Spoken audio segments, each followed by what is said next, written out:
Hola, mi nombre es Adelmo Llori, soy profesor del Departamento de Expresión de la Facultad de Artes Liberales de la Universidad Adolfo Ibáñez. Y hoy vamos a ver una cápsula muy breve en la cual vamos a explicar los contextos y los prejuicios en los que se enmarcan los textos. Muy bien, hablaremos del contexto y prejuicios en los que se enmarcan los textos. Vamos a hacer algunas definiciones, vamos a ver ciertos tipos de prejuicios, vamos a dar algunos ejemplos y finalmente un par de recomendaciones. Lo primero, definir contexto. Hablamos de contexto, nos referimos al entorno lingüístico, del cual depende el sentido y valor de una palabra, frase o fragmento considerado. Es decir, hay un entorno, la palabra no se da suelta, no se da en el vacío, no se da descontextualizada.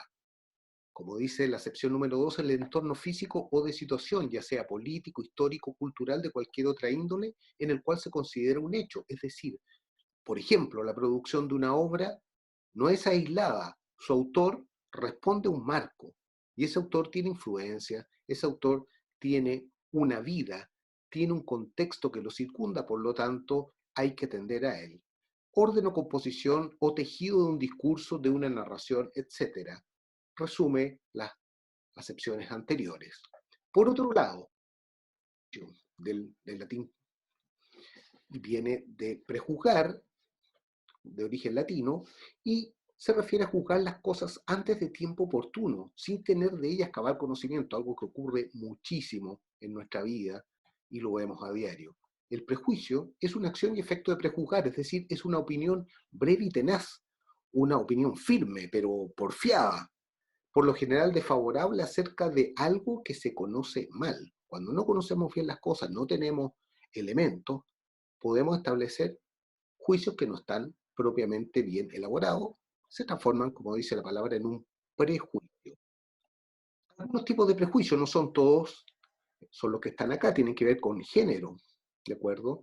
Étnico, prejuicios en contra de ciertas colectividades, etarios de edad, acerca de la orientación sexual de la persona, acerca de su origen social, su apariencia física, prejuicios religiosos, de clase del grupo socioeconómico al que pertenece, o incluso prejuicios culturales. Vamos a ver algunos ejemplos. En la literatura, en los textos no literarios, en los medios masivos de comunicación, aparecen muchos de ellos. Veamos el primero, publicidad. En este caso, publicidad sexista, que tiene que ver con el género. Como se puede apreciar en estas imágenes, muchas veces la publicidad relativa a prendas de ropa o a, qué sé yo, algún producto de lavado, de limpieza, se asocia a la mujer, se asocia a un espacio físico, por ejemplo, la cocina o una lavandería, donde las mujeres discuten sobre una prenda y por sobre la calidad de alguno de los productos. Ello indica que se establece un estereotipo y un prejuicio, en este caso desfavorable, entendiendo que el rol de la mujer está circunscrito a la cocina, que está circunscrito a, en este caso, a actividades domésticas, cuando hoy día se ha avanzado bastante y se entiende que los roles tienen que ser absolutamente compartidos. Al lado derecho ustedes pueden ver una pregunta: ¿crees que esta mujer es capaz de abrir?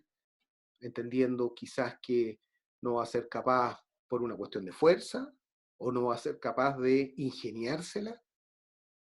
Son publicidades realmente que nos llaman la atención, pero que han existido, ¿de acuerdo? Por otro lado, en la literatura, el contexto. Veamos este lindo poema de Eduardo Llanos Melusa, chileno. Se denomina Helicóptero. Helicóptero, helicóptero de la muerte, zumba y zumba, dejándonos el cráneo y el esqueleto temblorosos. ¿Cómo olvidar el tableteo de aquellas metralletas tartamúas, arrasando con furia a los francotiradores apostados en las azoteas y los tejados de esos edificios cercanos a la Moneda? Memoria, basural de imágenes. ¿Para qué embellecerte escribiendo versos en el aire?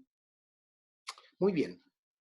Cuando hablamos de contexto de producción, entendemos que este caligrama, así se llaman estos poemas que simulan lo que habla y su motivo lírico, parte de él en el dibujo, en el cual está expresado, Caligrama, Vicente Huidobro, Apollinaire, ahí tienen un par de referencias, podemos establecer que si conocemos el contexto de nuestra historia reciente, la historia de Chile, vamos a encontrar algunos elementos en este poema, como por ejemplo moneda, francotiradores, azoteas, tejados, ¿de acuerdo?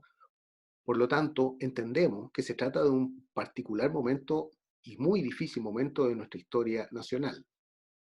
Es importante, por lo tanto, en este caso, situar el contexto. La pregunta es, ¿este poema puede operar en otro lugar, en otro país? Perfectamente.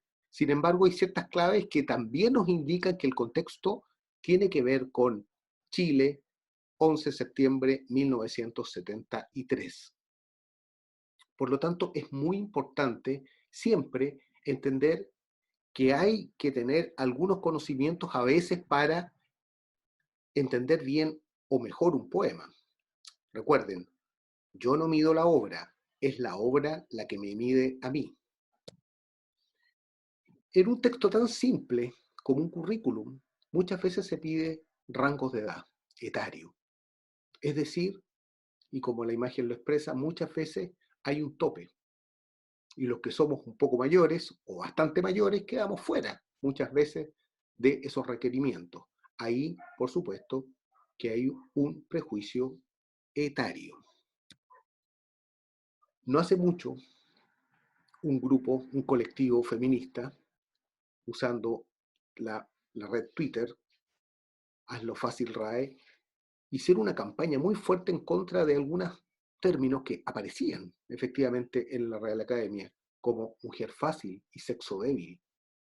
Ellas tuvieron éxito en su demanda y estos colectivos lograron que la Real Academia Española de la Lengua eliminara estos elementos que estaban definidos como tales, ¿de acuerdo? Sexo débil, mujer fácil. Hoy quizás nos puede parecer aberrante, pero hasta hace muy poco estaban incluidos en el diccionario de la Real Academia Española.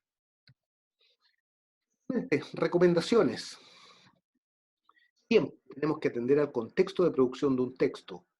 Cada vez que leamos un poema, un cuento, entendamos quién es el autor, cuál era el contexto de producción, cuándo lo produjo, porque siempre vamos a encontrar elementos y va a haber claves ahí que nos van a ayudar mucho, por la época, como dice ahí, las circunstancias generales y particulares al momento de su creación.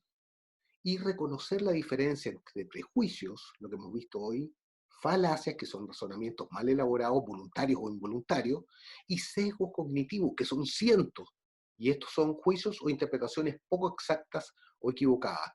Tu profesor te va a explicar la diferencia. Hay mucho que aprender en cuanto a estos tres elementos. Espero que te haya quedado claro lo que es el prejuicio y lo que es el contexto, sobre todo cuando hablamos de textos, tanto literarios como no literarios. Muy bien, espero entonces que hoy día haya quedado claro y podamos entender que siempre necesitamos conocer bien un texto, tanto literario como no literario, y entender que éste no se escribe absolutamente solo y aislado de sus circunstancias. Hay un contexto y muchas veces, cuando no manejamos bien los criterios de tales, no conocemos a su autor, no conocemos el contexto de producción, no conocemos rasgos de la obra, quizás no estamos tan capacitados y justamente ahí pueden surgir prejuicios. Y nunca olvides que estos prejuicios pueden sesgar, y ahí está la gran diferencia entre prejuicios, sesgo y, por otro lado, ciertas falacias. Me despido y espero que haya sido de utilidad para ustedes.